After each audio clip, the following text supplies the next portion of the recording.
تو رمضان کا مقصد اللہ کا ڈر ہے.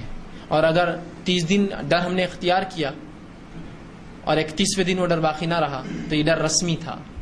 رسمی سمجھتے ہیں نا کوئی چیز کسٹمری چل رہا ہے تو ایسا کرنا پڑتا ہے, کیوں نہیں معلوم ہوتا ہے نا, بہت سے کام پوچھے ایسا کیوں کرتے نہیں معلوم یار, بس کرنا پڑتا ہے.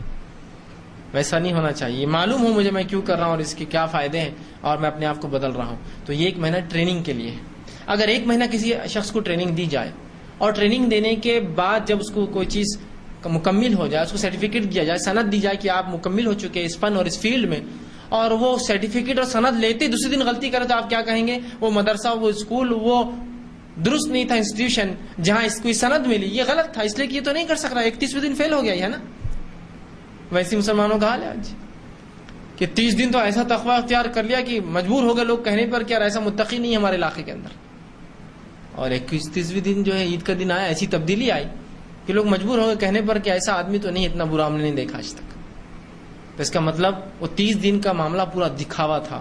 اگر واقعی میں وہ تبدیلی تھی تو 30 دن جو انسان عمل کرے نا وہ زندگی بھر ہو سکتا ہے. اس لیے تو اللہ رب العزت نے اپنی حکمت سے 30 دن طے کیے. چاہتا تو 3 مہینے کے روزے حکم دے سکتا تھا, رکھنا پڑتے تھے ہم کو. چاہے تو 6 مہینے کے کہتا تھا, رکھنا پڑتے تھے ہم کو. چاہے ہر مہینے آڑ بولتا تھا, رکھنا پڑتے تھے ہم کو. نہیں کیا, اللہ کو مانتا ہی کافی. 1 مہینہ, 1 مہینے میں انسان کی کایا پلٹنے کی بہت ہے. جو انسان 1 مہینے حرام چیزوں سے بچتا رہا, حرام چیزیں کھانے, حرام چیزیں پینے, حرام چیزوں کے استعمال سے, تو کیا ہی ممکن اس کے لیے نہیں ہے کہ وہ بعد میں بھی سال بھر بچتا رہے. 1 مہینہ بہت لمبا عرصہ ہوتا ہے یاد رکھیے.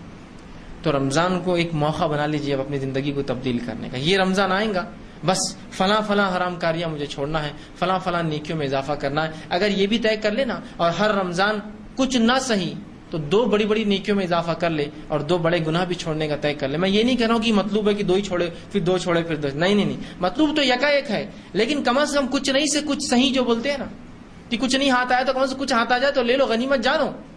تو وہ مثال کے تحت کچھ نہ تو کچھ صحیح, کم از کم 2 گناہ کبیرہ بھی چھوڑ دے تو 10 سال میں بہت بڑے کبائر. اور انسان بہت زیادہ کبیرہ نہیں کرتا ہے زندگی میں, 10 20 15 20 ہی اس کی زندگی میں ہوتے ہیں.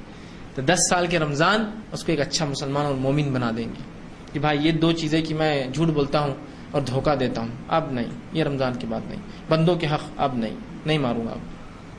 اور 2 اضافے نیکیوں میں کرنا ہے, نماز کی پوری پابندی ہوں گی اور تلاوت قرآن میں مسلسل کرتا رہوں گا معنی کے ساتھ. ختم. اب یہ تبدیلی 2 ہی سوچیے آپ, یہ بہت بڑا چینج لائیں گے, پوری زندگی کا آیا بدل دیں گے, بالخصوص نماز.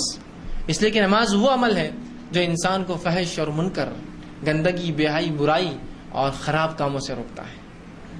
ٹھیک, تو ایسے اضافہ کرتے رہے تو ہر رمضان 2 گناہ اور ہر رمضان 2 نیکیوں میں اضافہ کرے تو دیکھیے آپ کی زندگی 10 سالوں میں بدل جائیں گی. مطلوب نہیں ہے لیکن کچھ نہیں سے کچھ صحیح کی مثال دے رہا ہوں. مطلب تو یہ کہ رمضان آتے ہی زندگی کایا پلٹ جائے.